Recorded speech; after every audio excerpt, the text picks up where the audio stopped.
All right, investors, we here. I'm here to talk about the latest Cleveland Browns coaching hunt update. Hey, and first of all, I just want to say to Kevin Stefanski, thank you so much for taking out all the garbage from Cleveland Browns, because we do plan on starting a very new franchise and organization. So Tommy Rees, we had already saw your cause. Thank you so much for leaving gracefully with Kevin Stefanski. Congratulations to you too for leaving so quietly in the middle of the night.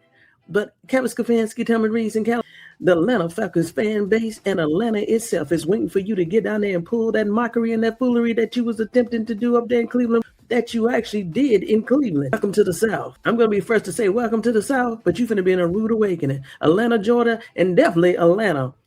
You're just in a rude awakening. And let me tell you one thing, if you don't know about Atlanta and where the Falcons Stadium is, the Mercedes-Benz Stadium, it's not even a mile from CNN. So when Atlanta fan base started rioting in Atlanta, CNN is going to have to walk not even a half a mile and capture that footage. So Kevin Stefanski, Tommy Rees, and Callahan, warning shots have been fired. Oh, and Kevin Stefanski, ooh, and Matt Ryan, president of the vice president.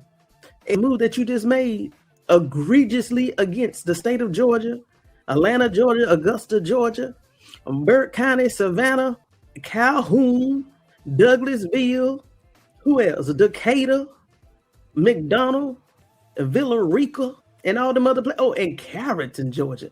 You know, that's where Juju from. That's where CU quarterback Juju is from. Do you know all of those fan bases and all those fans are going to merge to that Atlanta Falcons Stadium? And they're going to give you a rude awakening. So Kevin Stefanski, I don't like you, but I'm trying to send you warnings. You better do right. When you put on red, white, and black, just know it is not that orange, brown, and white. Atlanta Falcons fan base in Georgia is a totally different culture. And Cam Newton already said that you can't relate to cultured players. November 19th, I already did a video of that. But Cam Newton already gave you warning, already gave us warnings. And Kevin Stefanski, trust me, in Georgia, the demographics are totally different than Cleveland, Ohio. And one thing about the South, if you don't like us, we definitely not going to like you. You play stupid games, you get stupid prizes. Well, in Georgia, you come play that, you get burned up. You get ran out of that stadium. You would get ran out of that stadium.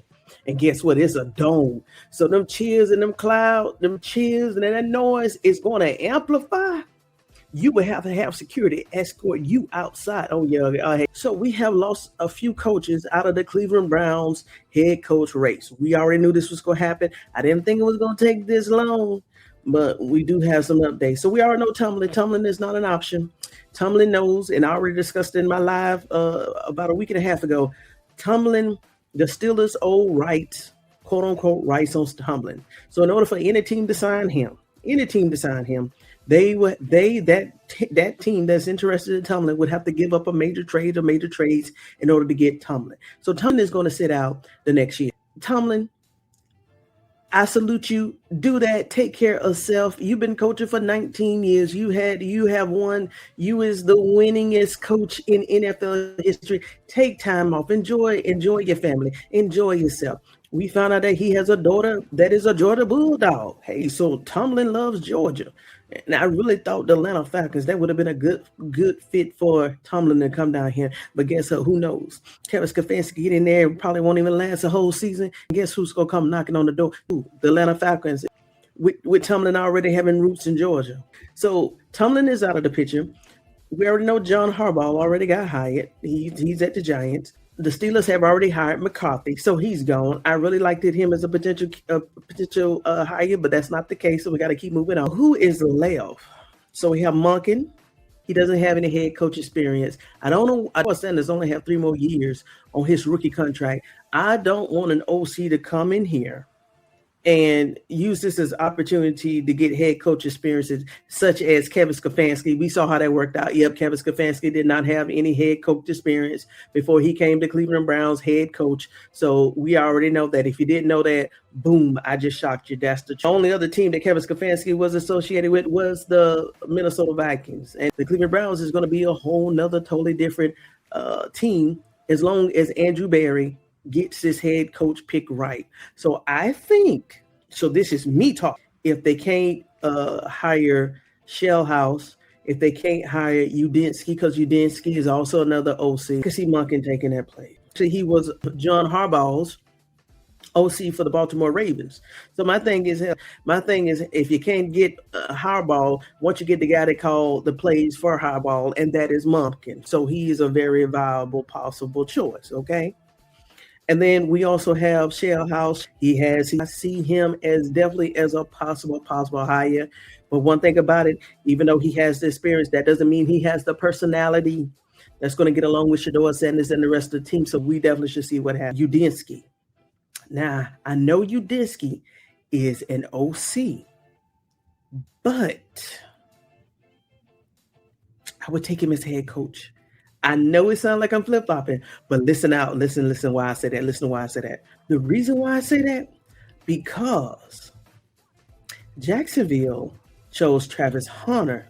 While watching the wide receiver film and getting familiar with Travis Hunter, you know, simultaneously they was getting familiar with Shedeur Sanders, even though they couldn't pick up Shedeur Sanders as the quarterback because they just had signed Trevor Lawrence to a massive contracting deal.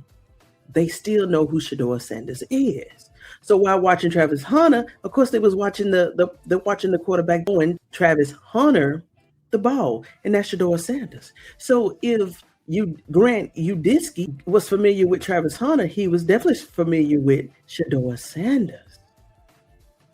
And do y'all see what Udinski did with Trevor Lawrence this year? He was a totally different quarterback. They were the wild card game and almost beat the Bills. They only lost that game in the last one. If we cannot get Scheelhaase, if Scheelhaase is not a fit, if Monken is not a fit, I would be okay with Grant Udinski. Now, believe it or not, the Cleveland Browns media, even though they are crazy, and when I say they are crazy, they are totally crazy.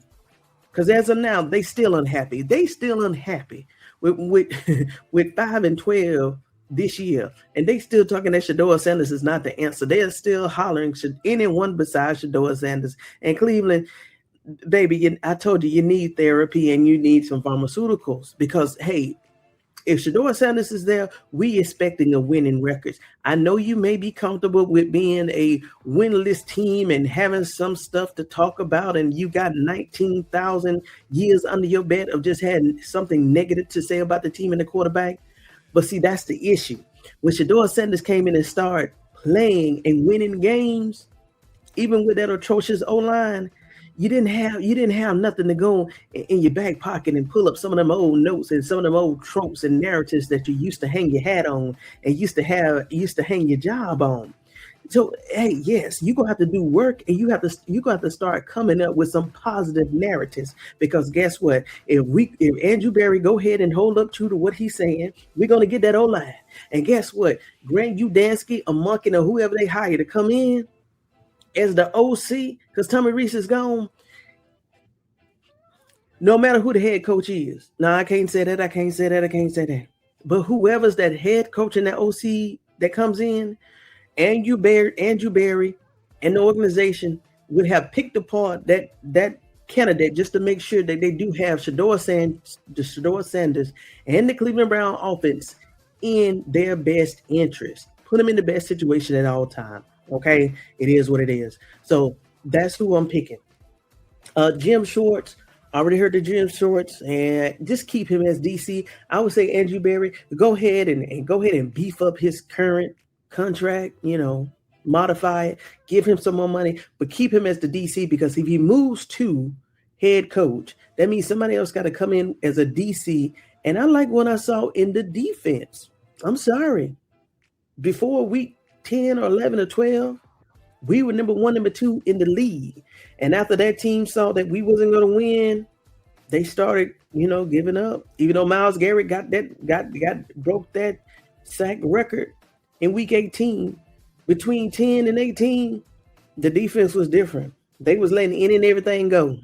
They couldn't stop no run, couldn't stop no throw, no pass, no passes, no nothing. So, hey, keep Jim Schwartz as the DC. That's already solidified. Our defense is already solidified. Come in, either they're going to bring in Monken, Grant Udinski, or Scheelhaase. Hey, and that's it. Kevin Stefanski, once again, thank you for taking all the trash out of Cleveland. All the trash out of Cleveland. The only two players you need to go ahead and trade for, Jeudy, number 3, because he's not a wide receiver. Number 1, he's just a jag. And Dillon Gabriel. I know Dillon Gabriel is probably sick right now. We haven't seen Dillon Gabriel since the Baltimore Ravens game when Shedeur Sanders came in and started his first official NFL official pass and throw. Go ahead and put Dillon Gabriel out of his misery, Kevin Stefanski. Go ahead and call for him. Oh, and another thing, undrafted free agent signing starts March the 11th, but early negotiations is on March the 9th. So, hey, Andrew Berry, go ahead. All them O-line members that definitely can play left tackle, go ahead and get them. Go ahead and sign them now. Because we're, as far as I know, I mean, there's only two known left tackle O-line NFL prospects that we're watching. Everybody can't have the same player, which is Fano and his roommate Lumo. So hey, it's one of the two. So there's more players out there. And like I said, Andrew Berry, any player that walks through that door and they say, hey, I want to play for the Cleveland Browns and I'm a left tackle and I could play Shedeur Sanders and I would be an undrafted free agent easily. Hey, go ahead. Go ahead and sign him, Andrew Berry. You can't have more than enough on that O-line because we saw how critical that O-line is. And if nobody knew how critical that O-line was before 2025 in high school, college, or NFL, we all found out specifically in 2025. Okay. All right. And I just want to highlight these two right here. I don't know what happened in the interview process, but Mike McDaniel and Jesse Minter, who the funny thing is both of them withdrew their application from the Cleveland Browns head coach Hunt. I wonder why. Now, said both of these candidates withdrew themselves because of the process behind the scenes. So I heard they said a major report was leaked from Tom Pelissero, leaked that the Browns interview process is unlike any other. Candidates are being forced to take personality tests, written essays, and do homework assignments. I'm trying to hold my laughter in this situation. Now, I can see the personality test because, as you know, as we all know, Kevin Stefanski was a narcissistic to the highest level on a global stage, but I can't see no written essays, and I definitely can't see no homework assignment. So, hey, I can see that in a sense.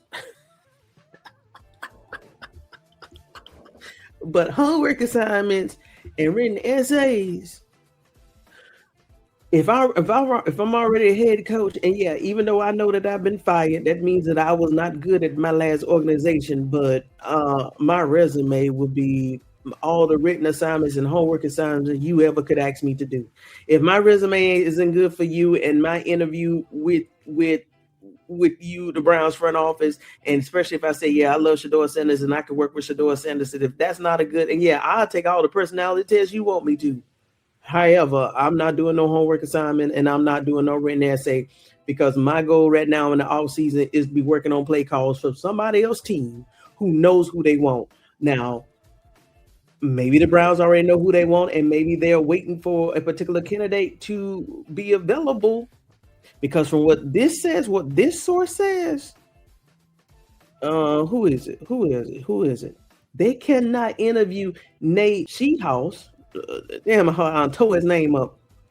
They cannot interview Nate Scheelhaase until Monday, January the 26th. They can't do that because the Rams are playing in the NFC Championship game tomorrow.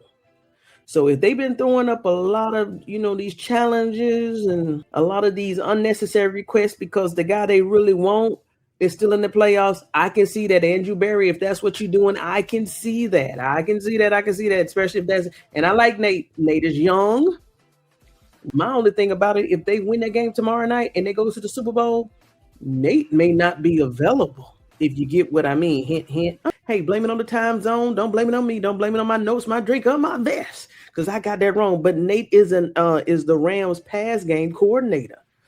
Hey, so if it seems like Nate is doing wonders with the Rams current quarterback, for the job. The Final Four, Grant Udinski, which is the offensive coordinator for the Jag, Jim Schwartz, he's the intern at the Cleveland Browns DC, Todd Monken, who was the Ravens OC, and Nate Scheelhaase, who is the Rams pass game coordinator.